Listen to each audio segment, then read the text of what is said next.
Welcome to the It's in Queens podcast. I'm your host, Jeff Simmons. This is the only podcast that focuses on my borough of Queens. This podcast comes to you each week thanks to the Queens Tourism Council and the Queens Economic Development Corporation. Together, they present our borough as a destination filled with amazing experiences, cultural gems, opportunities for everyone, whether you live here, you work here, or you're visiting from near or far.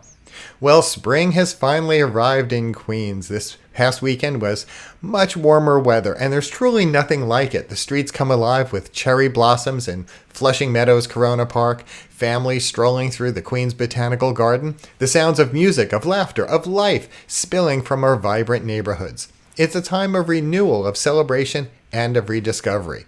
From Astoria to Jamaica, Queens is home to some of the most innovative and diverse theatrical venues in the city, something to explore this season, well, to explore year-round.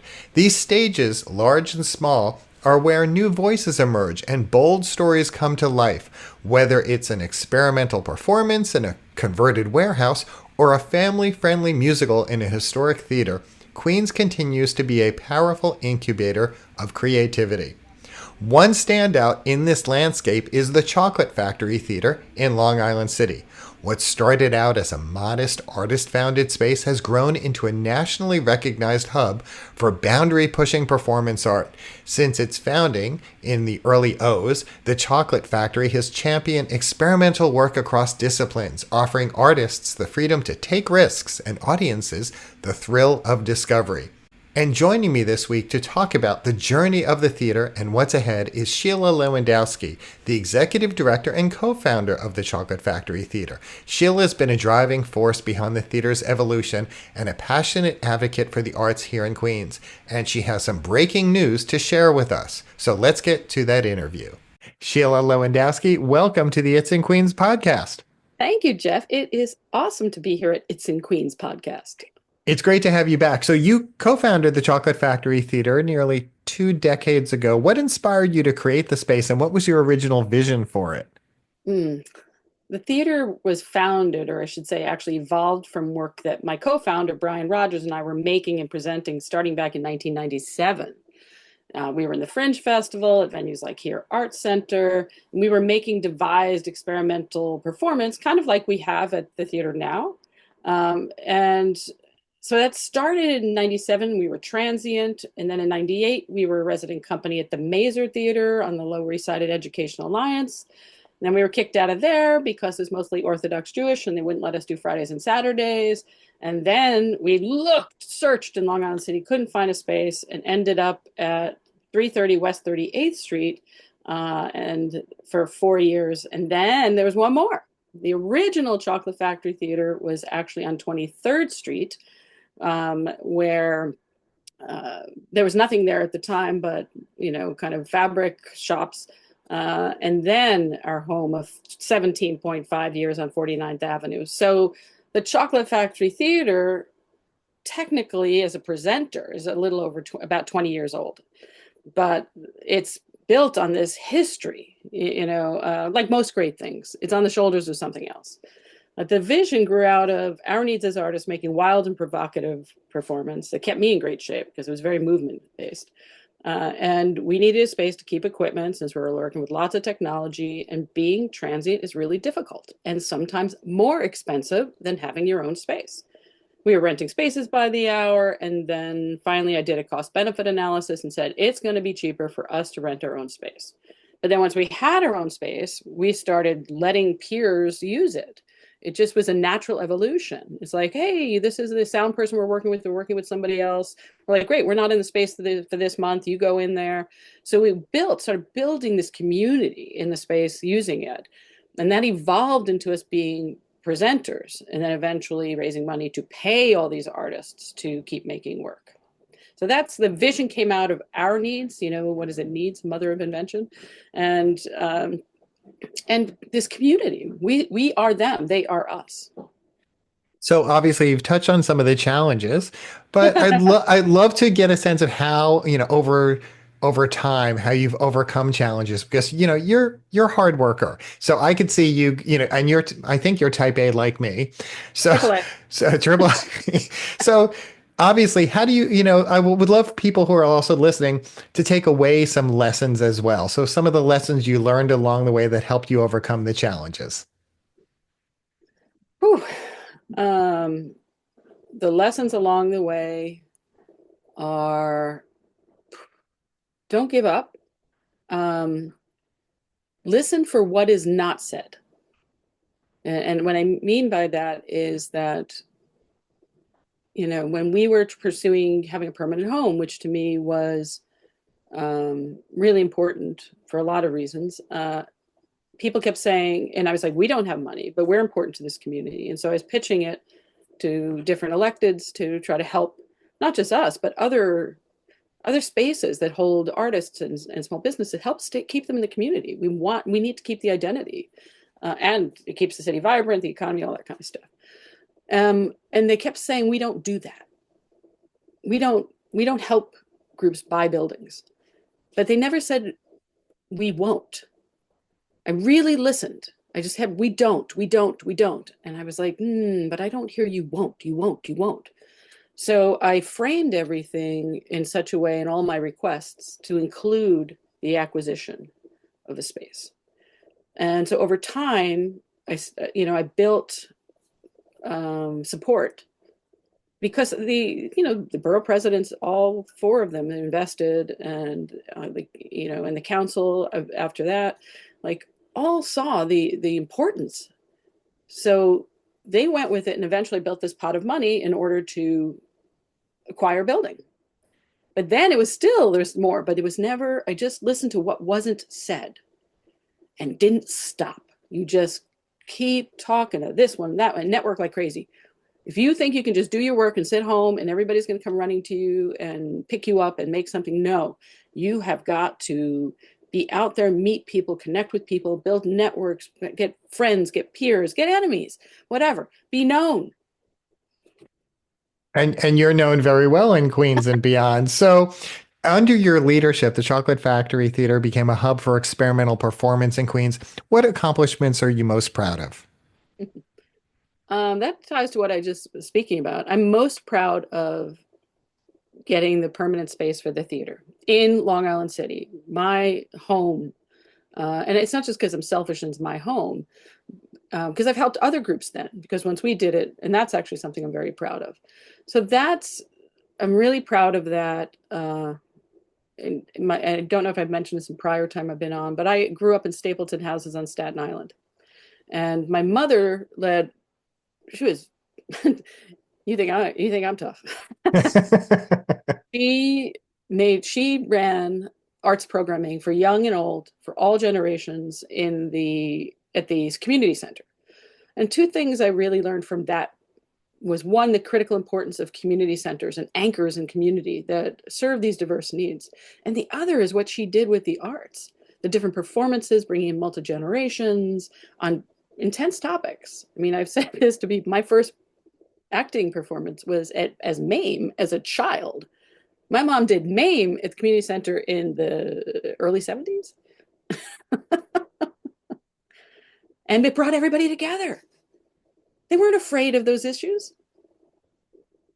Bringing people together is very important to you, having an impact on artists and our community. Is there a particular performance or a project or a moment that stands out as a defining moment for you during your leadership of the Chocolate Factory Theater?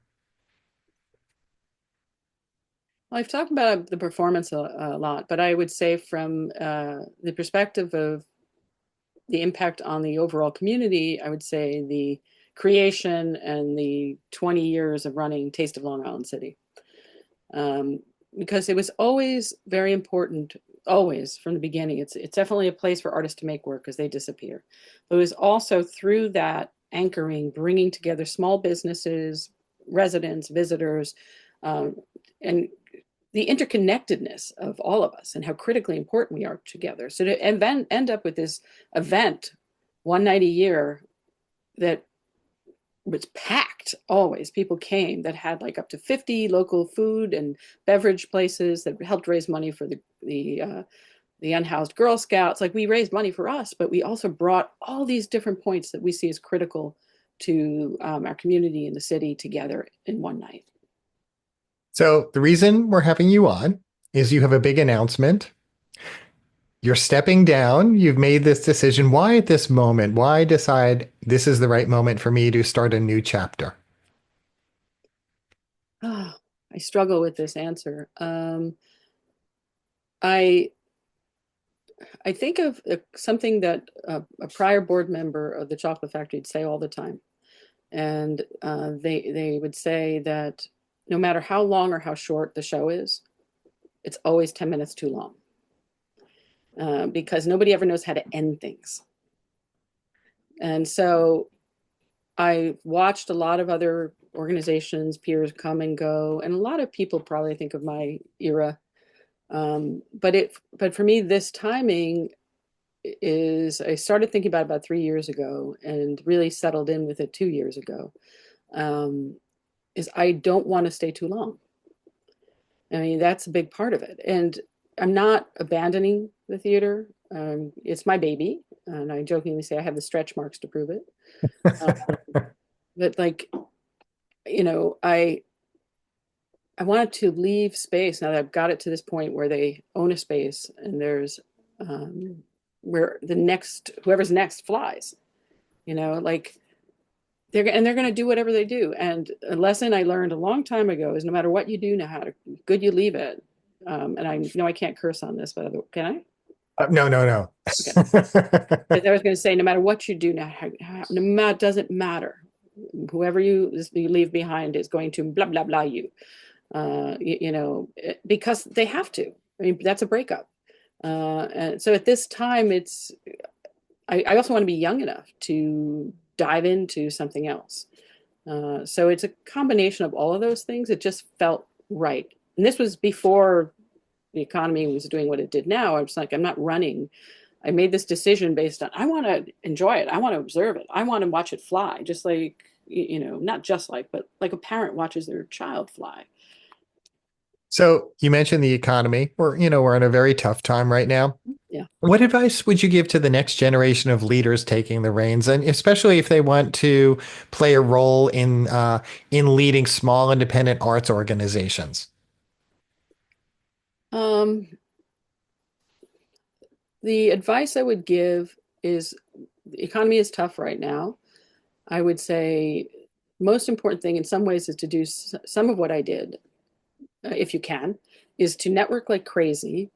Find a way to do, you have to build your community and a tight community that's willing to do the work with you. Because I do think finding small spaces throughout the city that can serve as your home, your hub for bringing artists together, community together. But to do that, you have to get out there and meet people. You go to things you wouldn't think of too. I mean, I went to so many real estate events, and any artist listening to this and knows me knows that that's not the most fun thing in the world.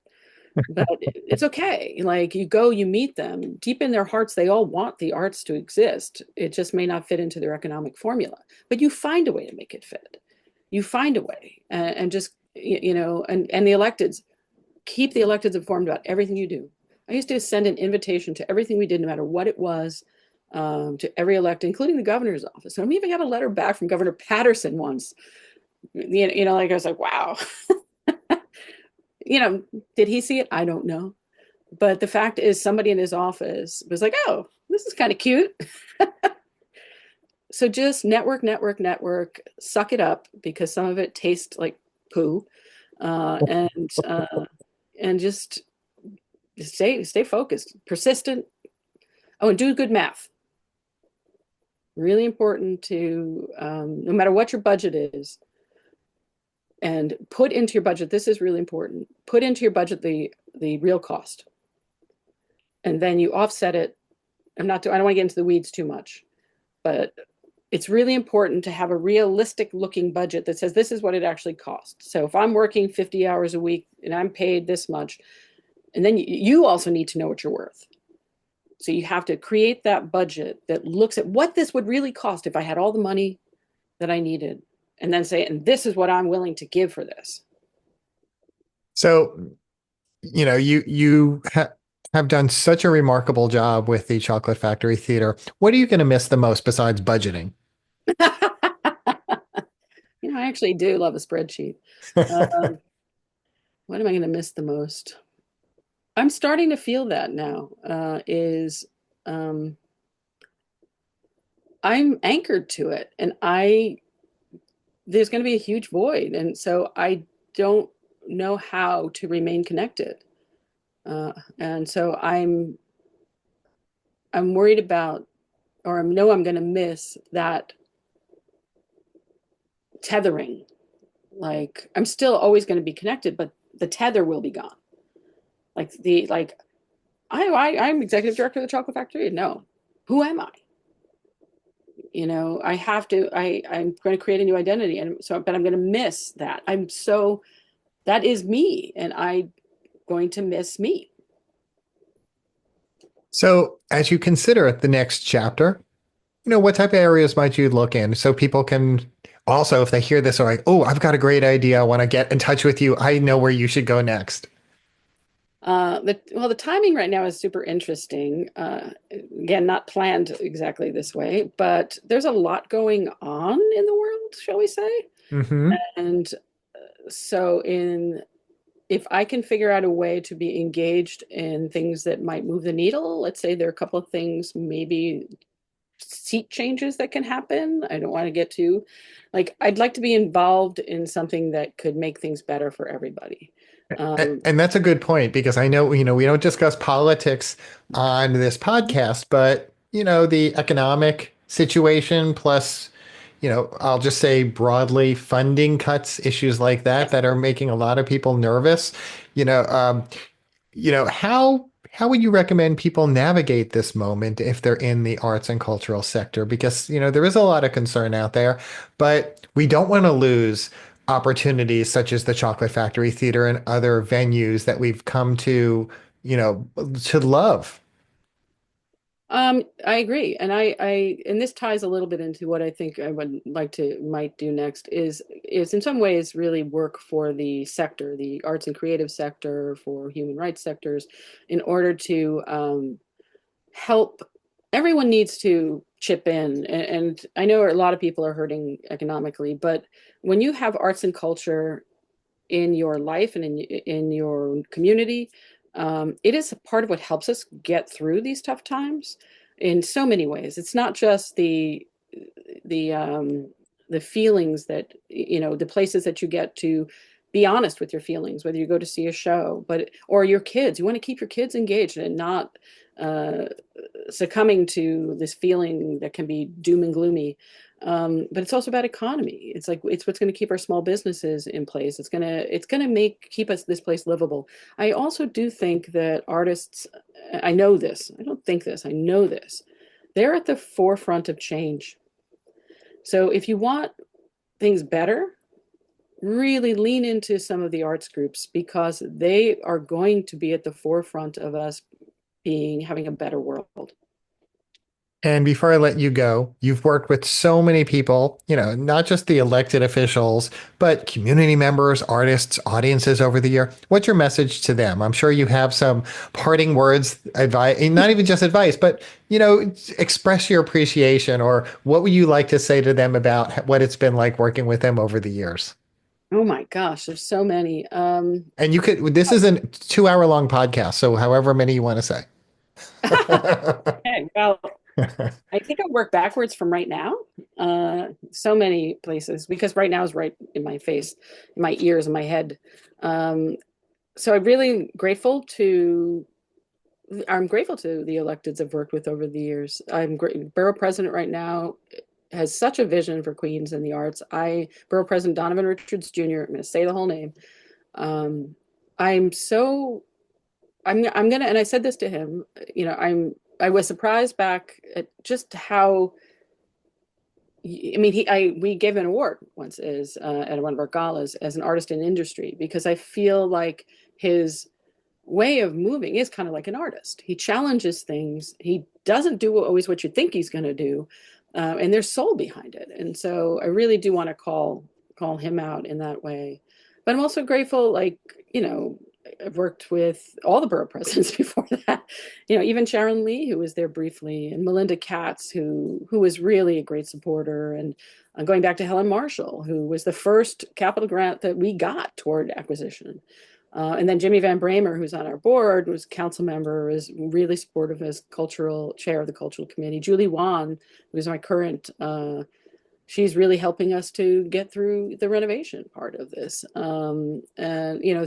Senate can go down, Kristen Gonzalez, fabulous, and also very progressive, and really, looking at all the parts, the education, the arts, and then community boards, which I'm on, friends, even what you do for the borough, and not just the borough, beyond. I listen to some of your other podcasts too. Friends, peers. Taryn at Queen's Theater is a very good friend. Lucy Sexton, New Yorkers for Culture and the Arts. Brian Rogers, my co-founder, but also my ex-husband. I was hiking upstate one day. I saw these two wild rivers, really intense, and they crashed together and created this other river. And I said, "That's me and Brian." That's, I We love created that. I'm going to stick with that. I'm going to use that in something similar in the future, but yes. like these two beautiful, intense, formidable things, and they crashed together to create this one beautiful thing. The team, Madeline and Regine, Gerard, people in the past who some of the people way back. I really think about the people who were with us 27 years ago. Jonathan Payne, who was Brian's best friend, helped us build a lot of the spaces out. He's long, he's back to Maine now. Just early. Hey, we had somebody act. We had Marielle Heller in one of our shows Mm. once over the years. But so Mika Jennings. Oh, Mika, my friend Mika. He passed, but Miko lived with us at one time, and he moved from California. We were his first ever audition, and I remember it. And then he performed with us over many years, and worked the box office. And it's like we do everything. Yudi Choi, who was my assistant for a long time, I'm still very close with. So just I know I'm missing so many people, but they're all really. Senator Gianaris was actually really, really supportive as well, and Assemblywoman Nolan. She's fierce, and she's retired now, but she really was out there for us. So there's so many funders. There were people some people who don't even fund us now, who took a chance on us at different times. Like I really thanked John at TF Cornerstone for taking a chance on us to move Taste of LIC the first year out of our space to the rooftop of one of their new buildings. That cost them money, and it was great, but they took a risk. And you saw him sweating like 10 minutes before the door was about to open, thinking this isn't coming together. I was like, you don't know theater. Wow. And before I let you go, any other parting thoughts, any other messages you want to share with our listeners and anyone from Queens who has ever stumbled upon, discovered, put it on their calendar to attend an event at the Chocolate Factory? Parting thought. Yes. You said it was long, so I could have kept going. So my parting thoughts are support the Chocolate Factory, go to shows, and even if it's because the work it's forward thinking, it's sometimes out there, and it might be a little uncomfortable for you. Maybe it's not your thing, but do we all want to go through life and not kind of taste the things that challenge us? You do, and you want it there. You want it there, so support it. They need your support, and places like the Chocolate Factory Theater are what makes New York. We are New York. We are not, it can't all be Disney. I like Disney. I like Marvel, but can't be. We've got to be challenging the world. We've got to be a beacon from the world. So to do that, we need places like the Chocolate Factory Theater supported. And on that note, where should our listeners go if they'd like to learn more about the Chocolate Factory?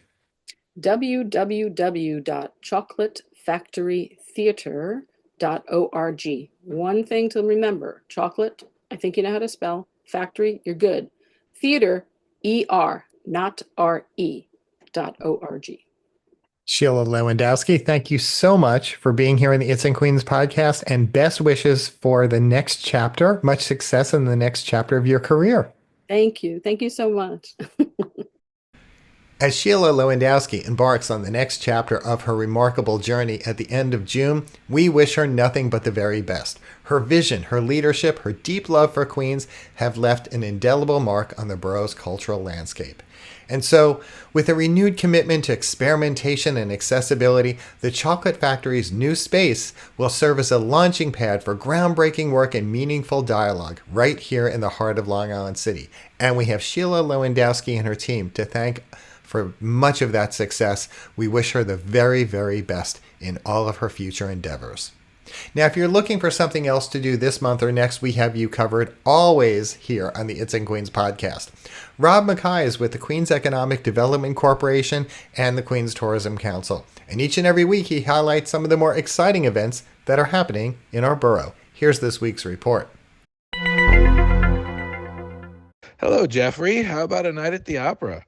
And not just any old opera. I'm talking about a full-scale traditional Italian staging of Madame Butterfly. There's a New Jersey-based troupe called Verissimo, which has been around since 1989, and it's coming to Queensborough Performing Arts Center on April 6th. 3 o'clock is when the show starts. And they're going to offer their version of this Puccini classic with absolutely beautiful sets and costumes, along with an orchestra, a chorus, and great soloists. The opera, as you might know, is set in Japan in 1904. A very naive geisha girl whose nickname is Butterfly falls in love with an American naval officer who, let's just say, has ulterior motives and is a little bit shady. So what follows is, of course, a tale of unrequited love and betrayal, like you would expect in any great opera. Anyway, the plot is sad, but the production is absolutely wonderful. And QPAC has, they just underwent a renovation, so their facility is nice and new, and it's really a great place to see a show. It comes highly recommended. All right, thanks, Jeff. Bye. That is just a few of the things that are going on in Queens, and the place to go to discover and explore everything else is right at the It's in Queens website, and that website address is itsinqueens.com. And if you are interested in more business-related news, how to help your business or a family members or friends, well, then head right over to the Queens Economic Development Corporation's website at queensny.org. And when you're there, or when you visit the It's in Queens website, take a moment and sign up for their newsletters. That way you get notified right in your inbox about any opportunities. And when you visit any place in Queens, such as the Chocolate Factory Theater, snap some photos and share them with us. Make sure to use the hashtag #It'sInQueens when you post on Instagram or on X, because your photo could become our photo of the week. I'm your host, Jeff Simmons, and that's it for this week's It's in Queens podcast.